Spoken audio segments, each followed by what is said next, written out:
Ladies and gentlemen, boys and girls, and knights around the realm, it's your boy, HBP, back with another exclusive HeartBreak Hotel. But before we get started, guys, I want to start the show off by just taking a moment to send out my thoughts, my prayers, condolences to the families that have been tragically impacted by the two hurricanes that struck the southeast portion of our country over the past couple of weeks. It is my understanding that there are many family members out there that have not been able to make contact with loved ones, and some have even lost loved ones. And so I want to give my thoughts, my prayers to those families, and to the first responders that are out there every day trying to locate family members, rescuing people from the impacts of the flood, just to everyone impacted. We also have one, Eric Knight, our humble host, lives in North Carolina. For those of you that don't know, we have been able to make contact with him and have communication with him. However, he's been without power for a period of time. And so I really just want to just send well wishes to those impacted by these tragic storms. And I just pray that some semblance of normalcy return to your life, to your lives, as soon as possible.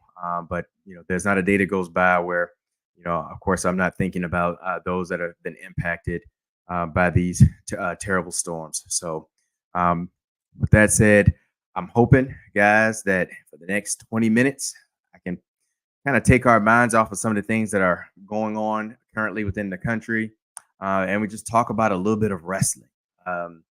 It's been a phenomenal couple of weeks of wrestling, and I'm sorry, we really had plans to have the band back together to put on a show, a big show for you guys this week. But again, some unfortunate circumstances, as well as life, just life, and has kind of kept that from being able to happen. And so I'm here. We're in the HeartBreak Hotel, and so we're going to talk a little bit about wrestling, and we're going to start with Bad Blood. Just a couple of highlights from Bad Blood that I feel like we have to discuss. We can't just gloss over or pass over and just not discuss it, because there was just a classic, and I mean classic, match between CM Punk, Drew McIntyre, Hell in a Cell, and it was just an A1 certified banger, guys. It was a chef's kiss. They were in the zone in that match, and you could just see it. You can see it by the match that was delivered, that we all were able to kind of experience and take in. CM Punk and Drew McIntyre were in their bag. And I mean, we have seen over the past, I don't know, 10 years or so, Hell in a Cell matches, 15 years or so, Hell in a Cell matches, guys, that doesn't quite add up to all of the drama that goes into the Hell in a Cell. Or what you think it's going to be. They've kind of like under-delivered in a way, but this match here was just classic. I mean, from a little bit of color, for those of you out there that understand that wrestling term, to just, the story. I mean, the story that was being told in that match between CM Punk and Drew McIntyre. I mean, it was just phenomenal. And then what better way to finish off just a classic match like that than by having CM Punk finally just kind of be able to end the story by getting the victory over Drew McIntyre. It was just the finish, from Drew McIntyre taking out the beads that formed the bracelet, and they're just bouncing all over the ring. He had a bag on him. He opens the bag, he dumps out because we're all, or at least I'm just gonna speak for myself. I was thinking it was like some type of tax. I'm like, okay, here goes the thumbtacks. We're getting ready to get those. Somebody's getting ready to get body slammed. But when he opens the bag and dumps it out, it's all of the beads that makes up CM Punk's bracelet, and he just dumps it right on CM Punk's head. But CM Punk was able to hit the go to sleep on Drew McIntyre after taking those same beads that was dumped all over his head, spread out all over the ring, picks him up, to kind of forces him into Drew McIntyre's mouth, picks him up, delivers the go to sleep with a chain wrapped around the knee that actually makes the impact with Drew McIntyre. Puts him out cold, guys. Just puts Drew McIntyre flat out cold and pins him for the 1, 2, 3. And the story of Drew McIntyre, CM Punk, for now, has come to an end. And then they kind of circle back around the following week on Raw, where they started to drop a little bit of breadcrumbs, guys, for a CM Punk versus Seth freaking Rollins match. I don't know when this is going to happen. I don't know if this is going to be one of those long storytelling type of things that's going to take place over the next few months. That's going to go into WrestleMania, kind of coming to a head in WrestleMania, or if we're going to get a couple of matches out of this, maybe something at Survivor Series, maybe something at the Royal Rumble. It's yet to be seen, but we know right now, Seth freaking Rollins has some business to take care of with who else? Bronson Tsunami Reed. Let me say it again. Bronson Tsunami Reed. That's right. Seth Rollins interferes with a match between Braun Strowman and Bronson Tsunami Reed. Bronson is getting ready to get up off of the metal steps that are in the ring after the ring collapsed. He's getting ready to get up. Bronson's down. Braun Strowman's down. The ref is on his count to 10. And out of nowhere, Seth Rollins comes and delivers the finisher, the head stomp to Bronson Tsunami Reed right there on the metal steps, puts Bronson Reed out. Braun Strowman stands before time expires or before the ref gets to 10, and he's declared the winner. And Seth Rollins reminds everybody that he's got some unfinished business for the six tsunamis that he received from Bronson Tsunami Reed that really helped Bronson to make a name for himself. And so, we have that coming up, but I'm sure once that beef is kind of cooked and done with, then we're going to transition back to the hatred, the animosity that's between Seth freaking Rollins and CM Punk. And it's what we've been waiting for.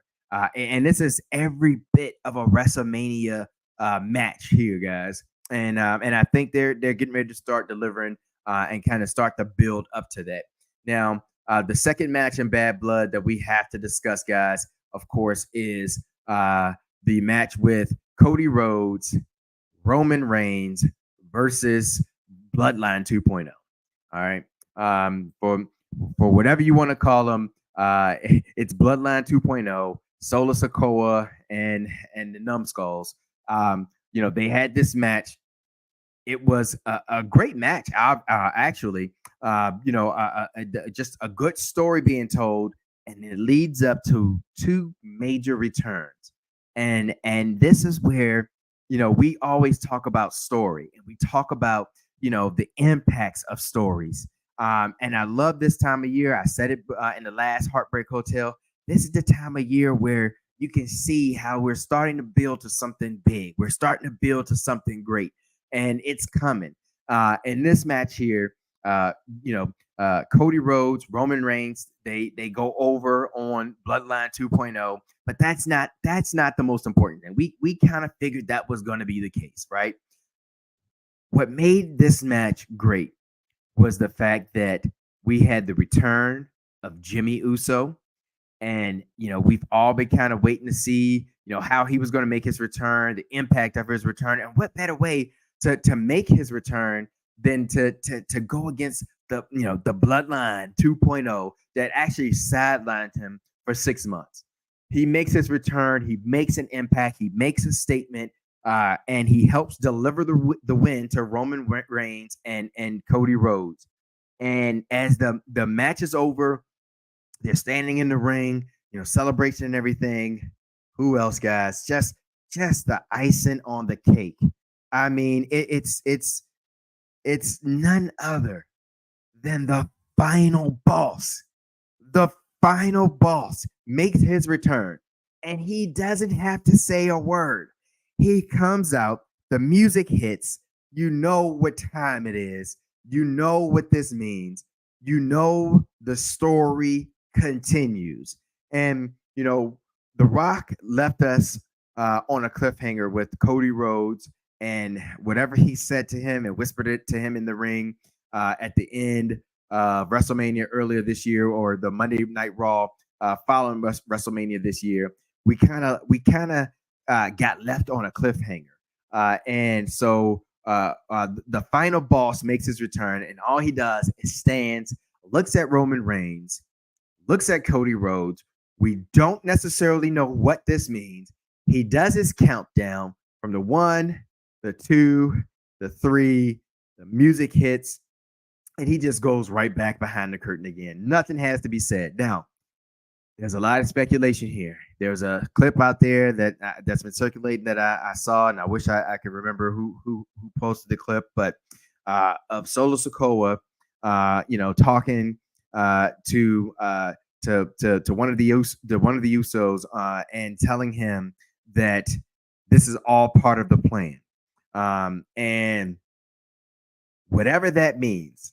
I don't know if The Rock has been doing his thing behind the scenes as the final boss, and he's been calling shots and is getting ready to kind of take over the bloodline, or if he's already been in control of the bloodline, which is going to cause a feud, cause some type of animosity, guys, between the final boss and Roman Reigns, because we all know that it was kind of odd last year the way that they did it with Roman Reigns and the final boss himself, The Rock.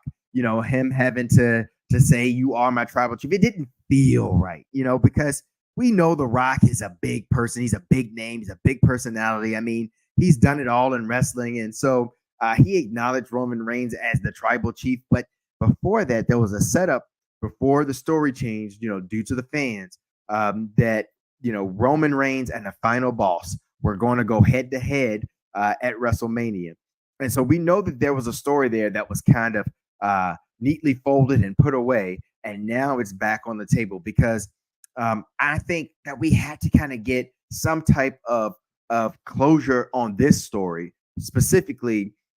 Who is going who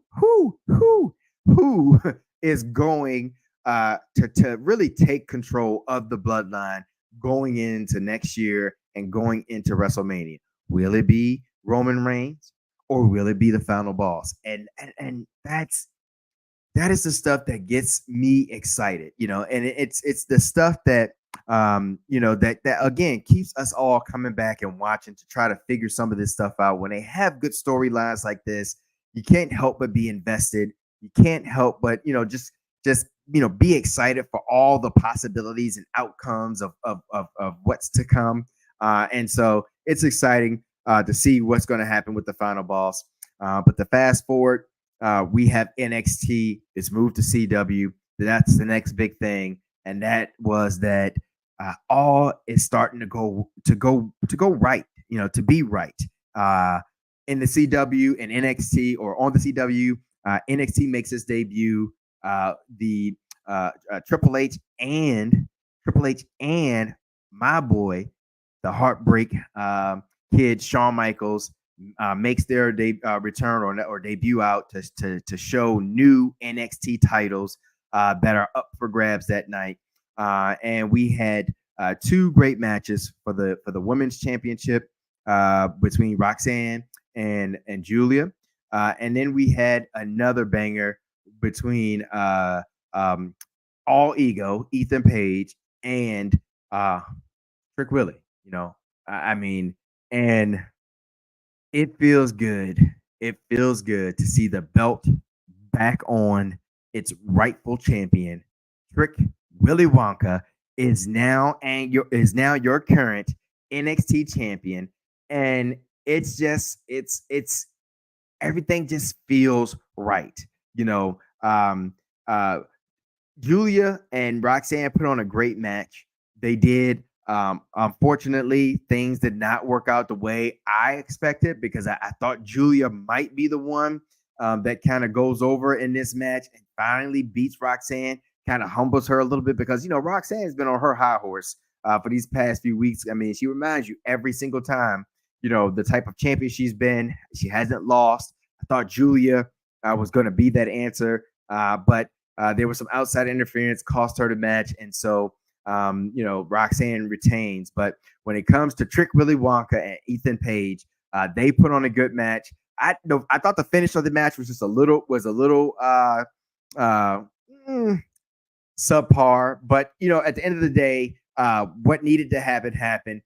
Trick Williams is now your current NXT champion, and we're happy to have it. It's what we wanted, and so what better way to kind of start their runoff, I should say, start their runoff on the CW than to have two great main championship matches for the women and for the men.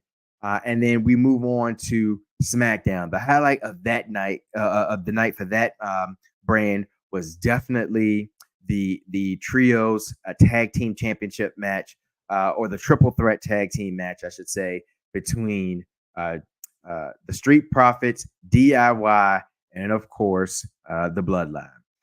They put on one hell of a match. It was a ladder match for the championships, and unfortunately, the Street Profits they just have not been able to get it together, man. They have not been able to overcome what's they've just not been able to. Anytime the championships have been on the line, they just keep coming up short, and I don't know what it's going to take for them to kind of be able to finally go over and grab that brass ring.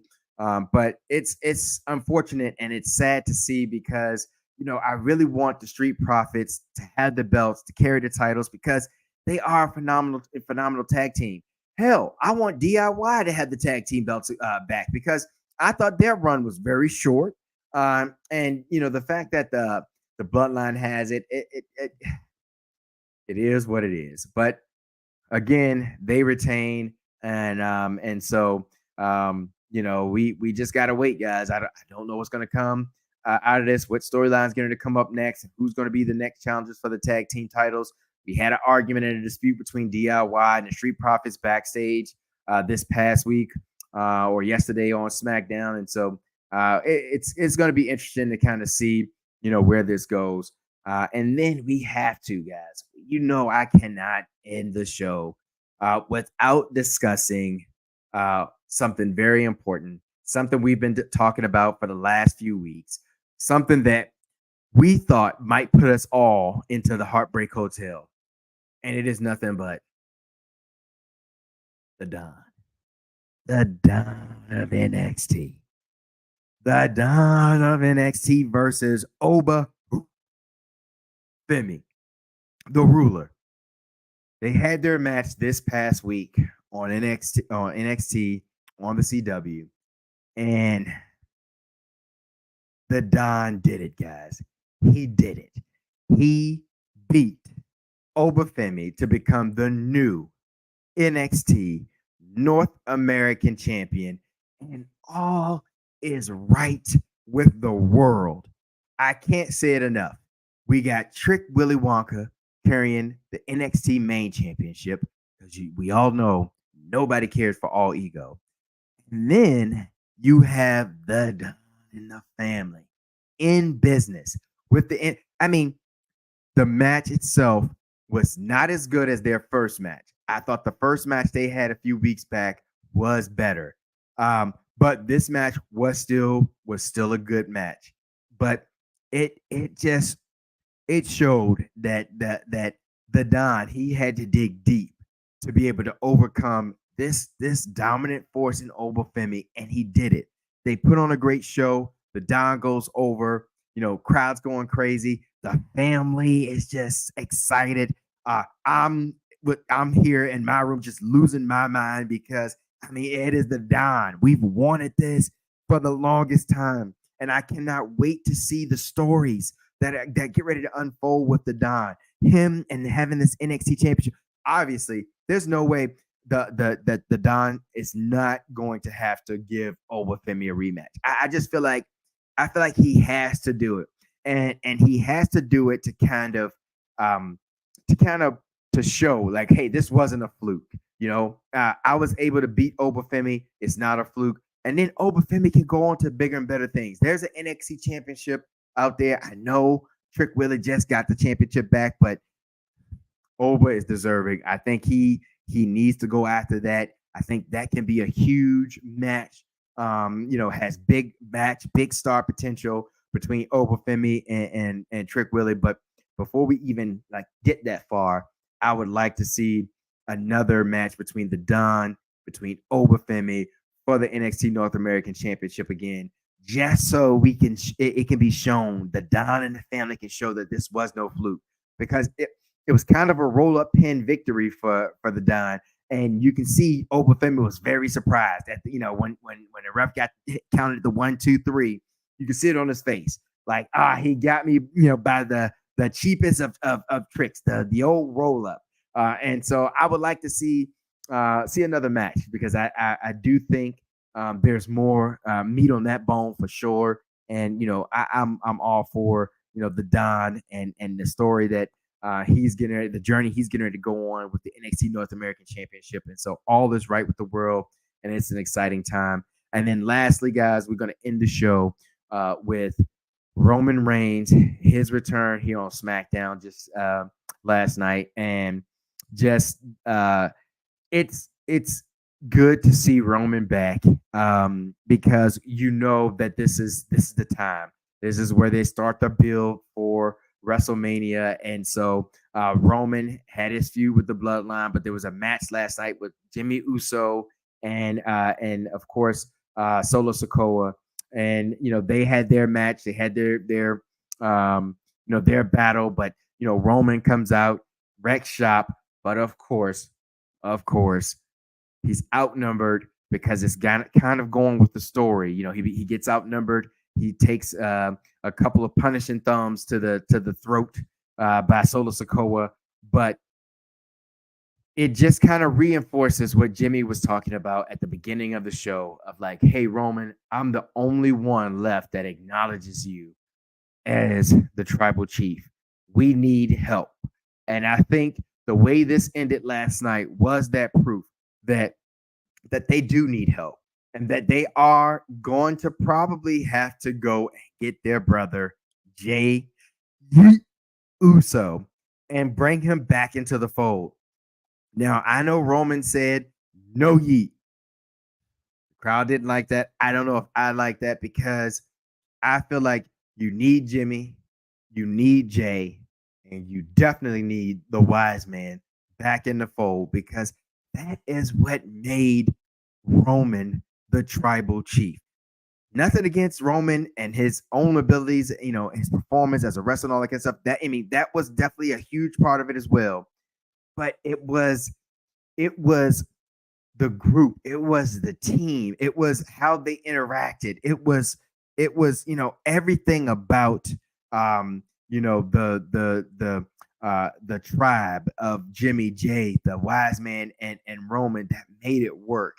And of course, I feel like that needs to be brought back together in order for Roman to really be able to take back this new bloodline. Because again, as we talked about earlier, there's a hint of something else up to this bloodline. I really do believe it has to do with the final boss. But we have to wait and see. There's a lot that's going on, a lot of stories kind of starting to be developed and kind of told here. We got something going on with KO and him, attacking, Cody Rhodes after Bad Blood. So we got him turning heel, and so there's a lot going on. It's an exciting time right now because we know that this is the build to the bigger things that are coming in right around the corner here with, like I said, Survivor Series leading into the Royal Rumble, and of course, capitalizing in WrestleMania. But with that said, guys, of course, I want to remind you before we go. I missed you guys. I'm kind of happy to be back. I'm hoping that for those that have been impacted, by again the tragic storms that has struck the southeast portion of our country. I'm hoping and praying for everybody's safety and their return. But for those of you watching and listening now, please know that you can find us on Facebook, on YouTube, on the Instagrams at the Exclusive Nights Podcast, as well as on X at the XK Podcast. If you are watching currently on YouTube, please, for us, hit that like, subscribe, notification bell so that you can stay up to date with any content that we drop and post. And I hope that next Saturday, I'm thinking next Saturday, we will all be able to come together, guys, and give you guys a true exclusive nights experience. Again, we're going to have to kind of be patient and kind of see how things going, but that is our goal. That is what we're shooting for. And so hopefully we can make that work. I definitely want to thank everyone for tuning in, sharing 25 minutes of your time with me, HBP, here in the exclusive HeartBreak Hotel. With that said, guys, the journey continues to be the best there is, the best there was, and the best there ever will be, and to make sure your nights will never be the same.